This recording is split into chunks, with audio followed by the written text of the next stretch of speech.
Hi guys, welcome back to another episode of Train Simulator Classic, aka Railworks.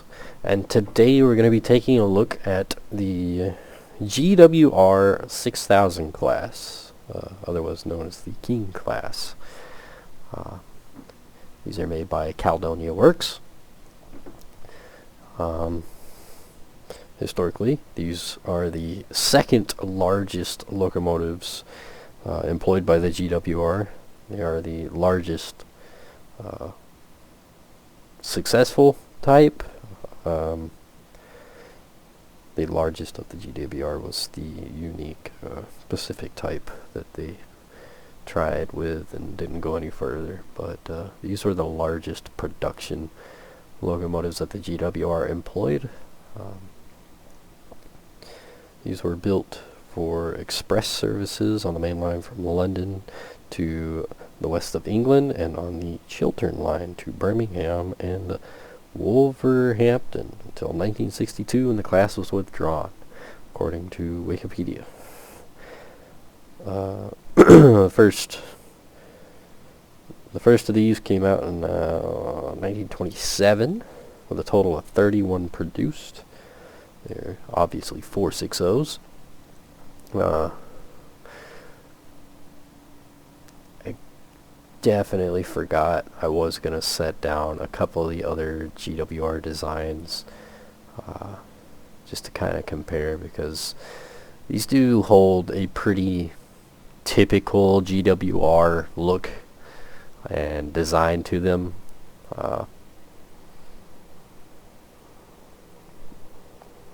Just kind of like the biggest version of that basic look. But the last of these locomotives were withdrawn in the early 60s, if I remember correctly. 1960, let's see, what's this? 1962. With all but 3 scrapped, or 3 preserved locomotives.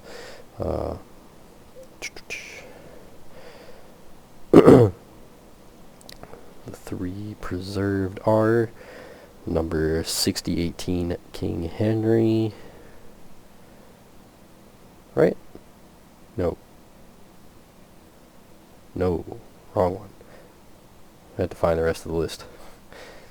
So, the preserved locomotives are number 6000 King George, which is on static display.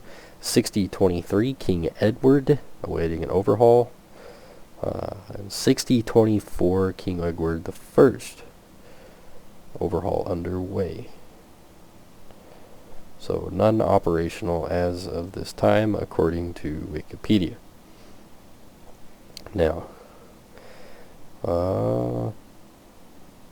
overall, these are pretty neat one to go over. Just kind of a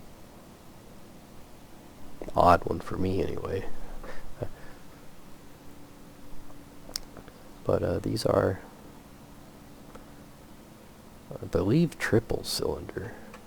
I believe there's a center drive in between the frame. If I'm not mistaken, that is a 3rd cylinder housing right there. Does have the valve gear on the outside for it. So something a little more unique for me to look at. Triple cylindered steam locomotives in the United States are a bit of an oddball. So unfortunately, as of right now, to my knowledge, we don't have a single triple cylinder steam locomotive for the US, so I don't really get to check those out very often for Railworks, so this will be kind of a nice, unique experience. Now, as far as the pack goes, you will get all 3 locomotives that sit as they are preserved right now. I do not, unfortunately, have them all placed. More than 3 seem to be where issues come into play. At one point, I did manage to get 5 down. I've had out of memory errors pretty consistently with these, so 3 seems to be the limit, at least for me. Don't know what that'll be for you guys, but for me it's a 3, so I chose these 3. These seem to be the most wildly different, I guess. But you will get a plethora of different schemes and different iterations, I guess one could say.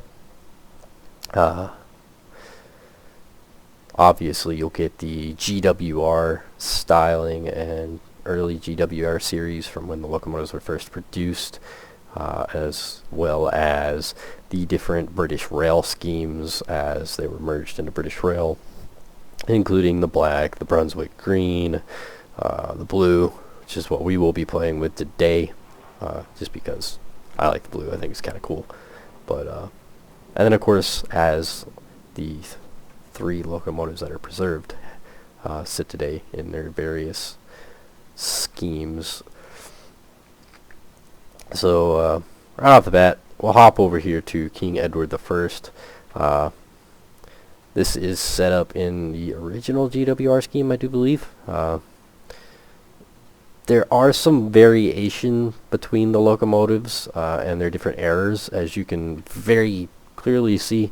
We got a single stack over here on the blue BR, while we have a double stack over here on the GWR. Things like that will change depending on the era, depending on the preserved locomotive, the scheme that you choose, or if you choose just a generic dynamically numbered locomotive like the blue over here.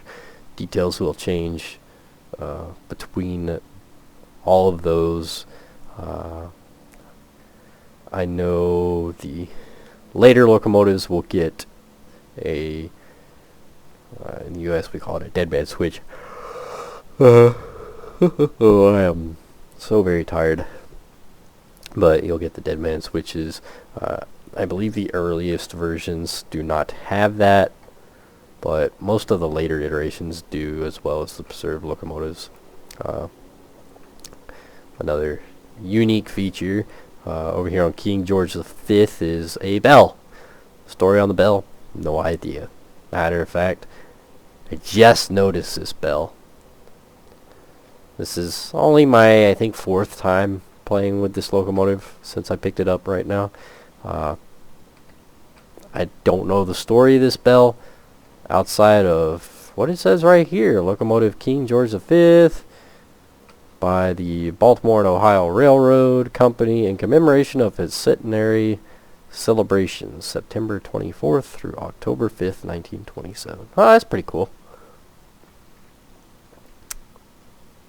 Pretty cool. I guess I could read the Wikipedia on it. I know that would make some wild sense. I'm a bit tired today. I was stupid last night, and for some wacky reason the season changing has played havoc on my allergies, and I thought I took NyQuil, and instead I took DayQuil.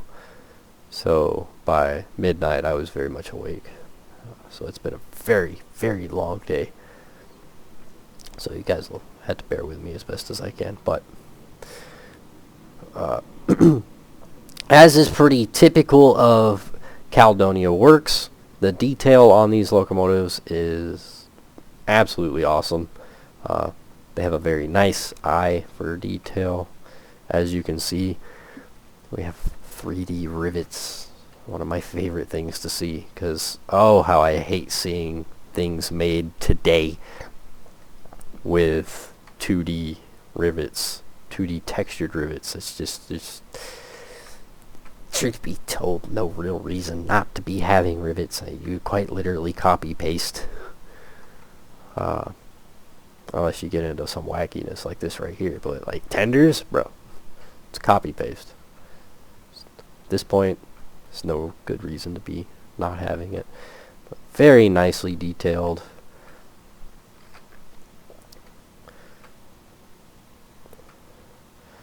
Under frames.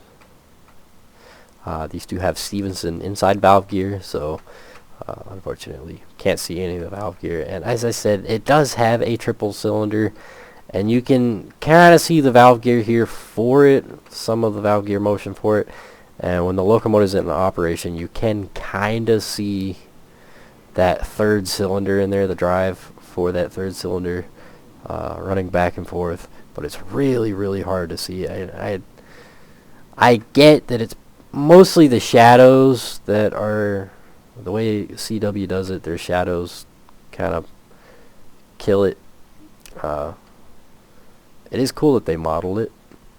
You know, they took the time to model it. You can kind of see it. You can kind of see the setup in here inside the frame. You see where the lines are and everything. But I do wish that there was a way to see it better without just straight up turning off your shadows, because the game looks hilarious without shadows. But yeah, really uniquely odd front truck here with outside bracing on the front wheel, but inside on the rear. It's a very, very different choice. What the story is on that, I have no idea. Texturing overall is really, really, really nice. And of course, our nameplates here, again, really nice texturing, and they're 3D as well, so the lettering are separate objects. See? Instead of just being a flat 2D texture. So that's awesome. But the lettering overall looks really nice. Even the emblems here, like, look, we can read it. I don't read that language, but you can indeed read that emblem. So that is nice. That is excellent texturing work. Number plates. These are 3D as well. Textures back here a little bit wonky, but you don't really notice it. Coloring overall is really, really nice.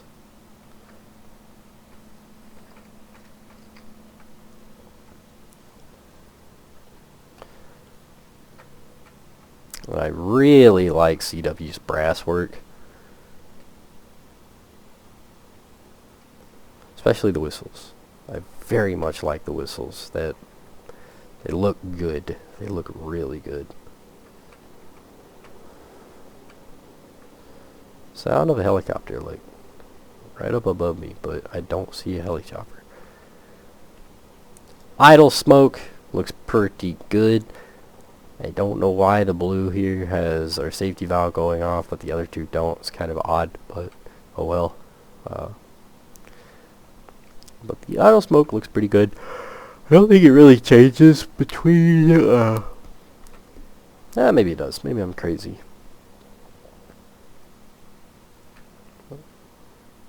Yeah, maybe I'm crazy. Maybe it is. Looks like it's widened a little bit, or maybe it's got two separate emitters here for the twin stacks. But particles look nice. They've got a nice flow to them. Nice bit of randomness. Steam looks pretty good overall. You can kind of see the cotton ball effect. It's not horrible. It's not too terribly noticeable. Even got some water dripping over here. Doesn't look too bad.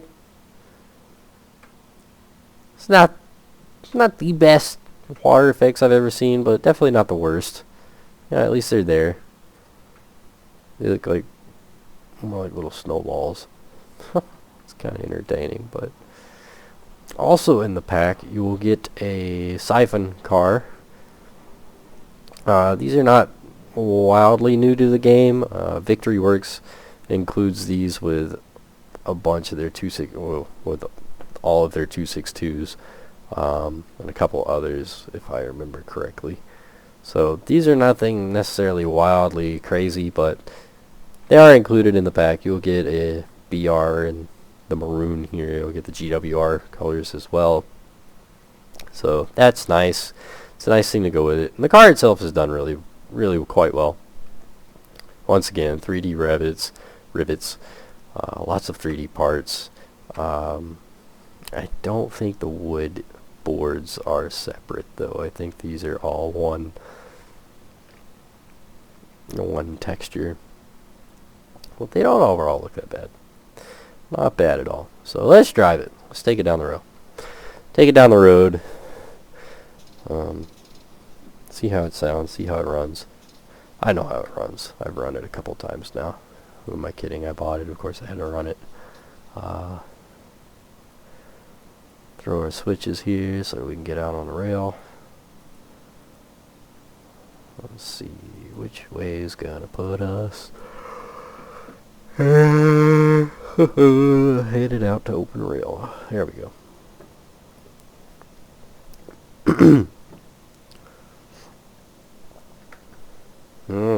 Interesting.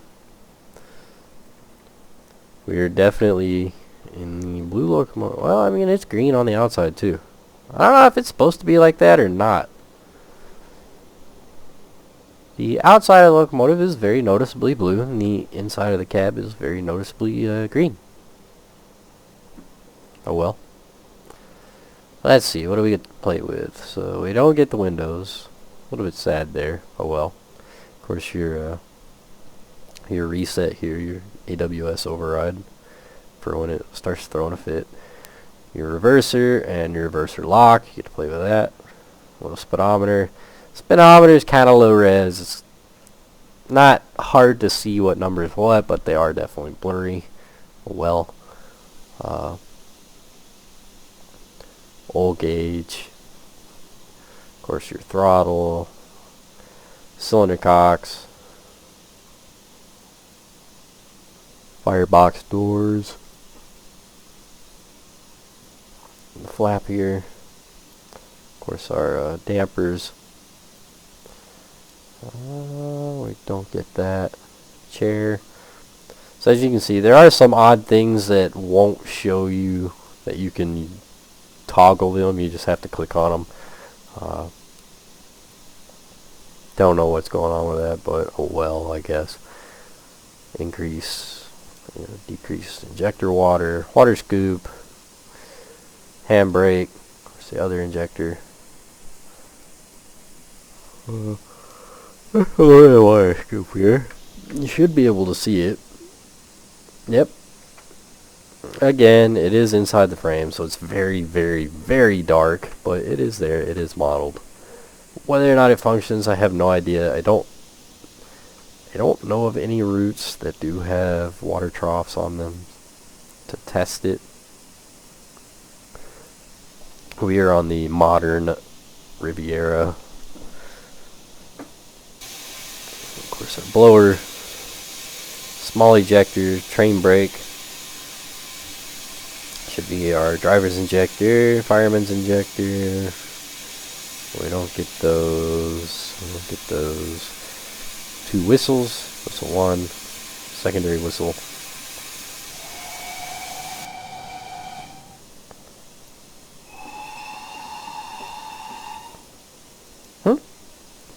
Very entertaining sounding whistles as an American. Let's see what else we got. I don't get those. I don't get those. Kind of same story with their gauges. Gauges themselves are a little low res compared to the rest of the locomotive. They're not the worst. They're just not. They're kind of noticeably blurry. The window. Looks like that's about it. Now these are advanced locomotives, so you do have vacuum brakes. You do have to play with the brakes and the ejector for it to work right and proper, as you can see. We'll leave that cracked for now and let it slowly bleed out while we play with everything else. So the E key will unlock your reverser, throw it in gear,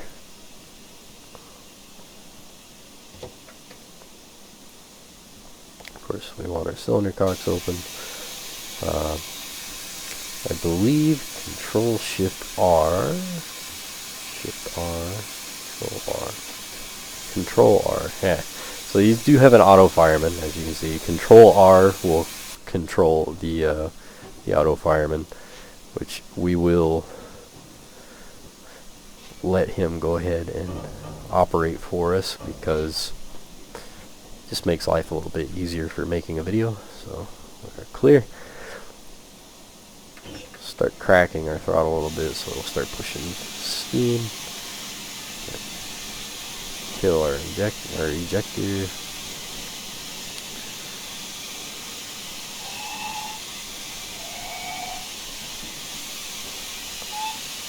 Control space, we'll play whistle tunes.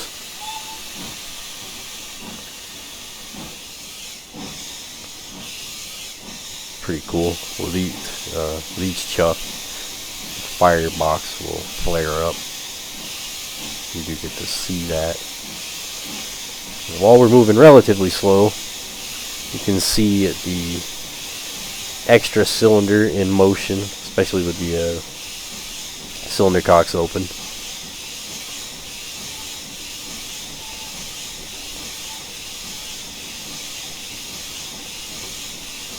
You know what? That may be a fourth cylinder. Maybe the fourth cylinder locomotive. I'm not quite sure. It is very, very hard to see all of it in there, but as you can see, it is modeled and it is in motion. It's very hard to see it.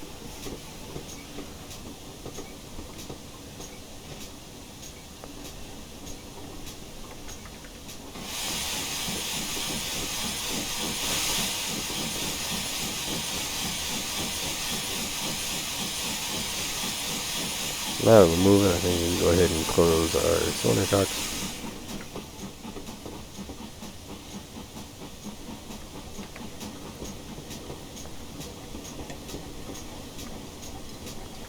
Chuff sounds are pretty nice, and the idle sounds are very nice.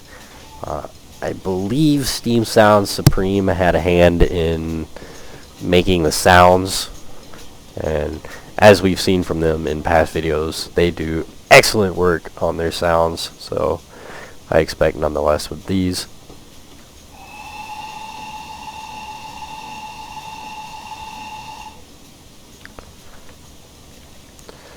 Of course, control 1, 2, 3, 4, 5, 6, 7. So control 1 through 6 will change your headlamps.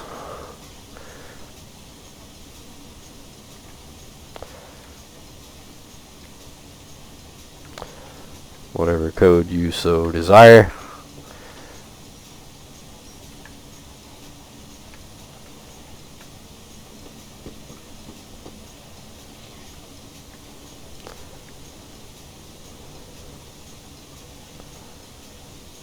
Just going through the different items. So this is just holding control 1. Changes the different headboards.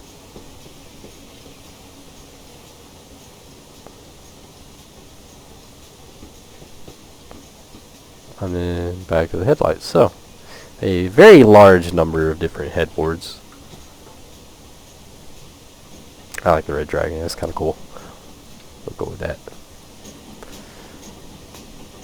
Go ahead and start pulling our reverse gear back.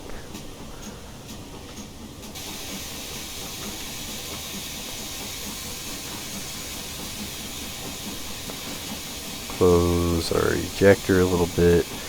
Now if you close it all the way and leave it closed all the way, it will slowly bleed out pressure, eventually stopping the train. So you do have to leave the small ejectors open to an extent. You don't have to have them full bore blowing off steam, but they do have to be open just a little bit. So let's go ahead and open our throttle up, let it go. Let's listen to it.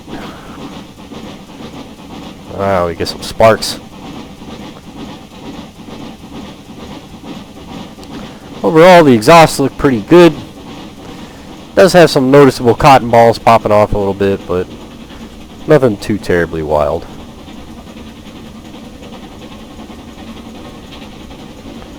What the speed limit is, I have no clue. 75. Hi, cool. We'll be able to get up and run. Oh, unfortunately, we're not marked here. What are we at? 24%? That's fine.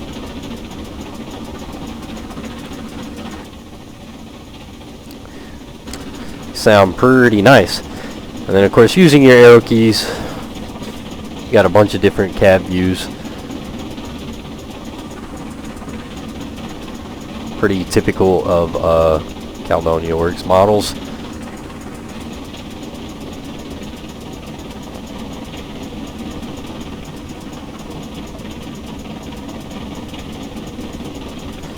So that's quite nice indeed. It's gonna be dead certain that our track's good for a ways. But Wikipedia did indeed have information on the bell on the front of the preserved King George.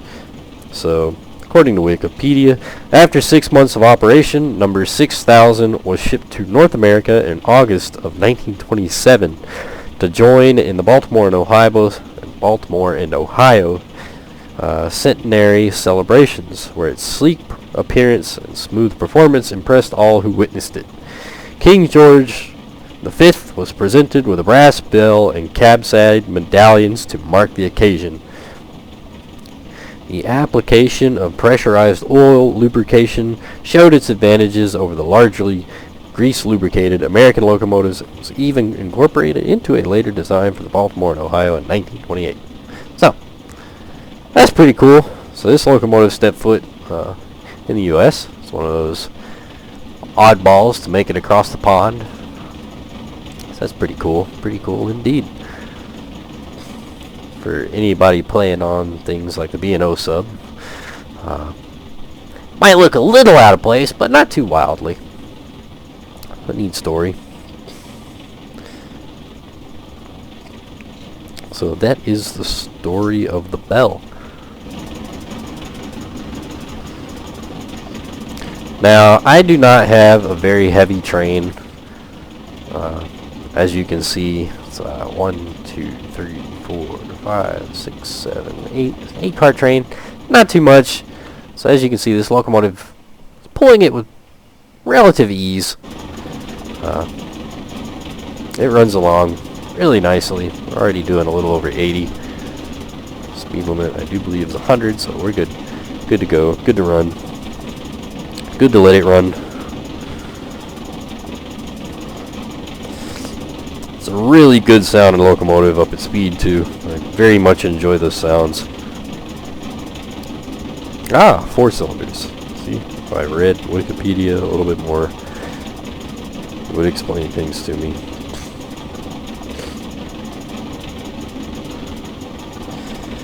But very, very nice locomotive. I am very much enjoying it.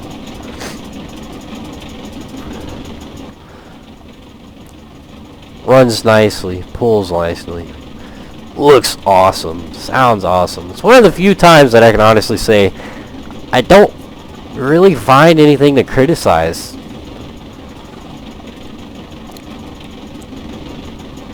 There's really nothing to criticize. Overall, this is one of the best done locomotives that I have gotten a fiddle with for Europe and as a whole.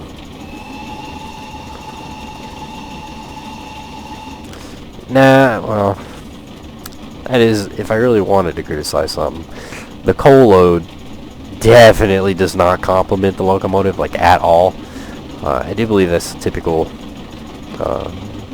coal placeholder. There's that AWS. I believe that's a typical coal placeholder. Not much you can really do about that, but it is pretty noticeably low res compared to the rest of the locomotive. What are we doing right now? Oh, we're doing a little over 90. 91. So as you can see, that 8-car train, this locomotive will pick up and run, and very willingly. That is 75-mile-an-hour limit. We're gonna slam into that, aren't we?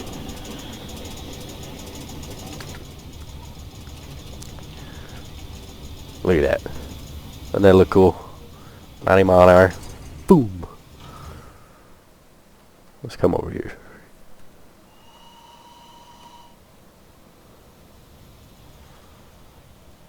Really cool. The idle smoke kind of turns into cotton balls at speed. Oh well. Not much I can do about that. I would say we'd stop at this train station, but I'm going to go out on a limb and say we're flying a little bit too much. But we'll go ahead and start using our brakes.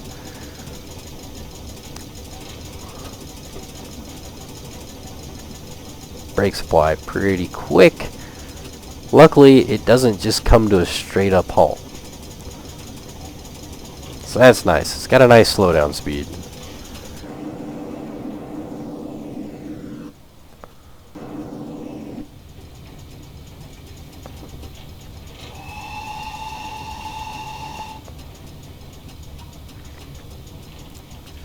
Tick, tick, tick, tick, tick, tick, tick, tick, tick, tick.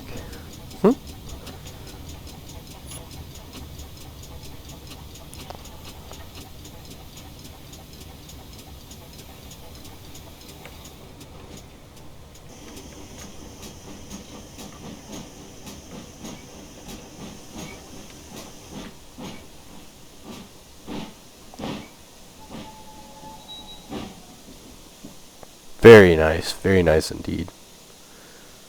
Nice slowdown, nice little squeak of the brakes. Just overall a very pleasant locomotive. So that's really about it. That's about all I can cover. So hopefully you guys enjoyed the video. As I said, this is an awesome pack, 100% worth checking out. From made by Caledonia Works. Link in the description. Do go check it out. I believe it's $19.99 euros. Not quite sure what that translates to US dollars. I got this with a sale code, so I think it ended up being like $16 for what I paid with the sale code. So it's not bad at all. I very much like it. I think it's a fun locomotive. So if you're a big GWR guy, it's definitely worth checking out. Or if you just like really well done locomotives that have awesome sounds and nice physics. This is a really hard one to find much wrong with. So definitely go check it out, and I will see you guys next time.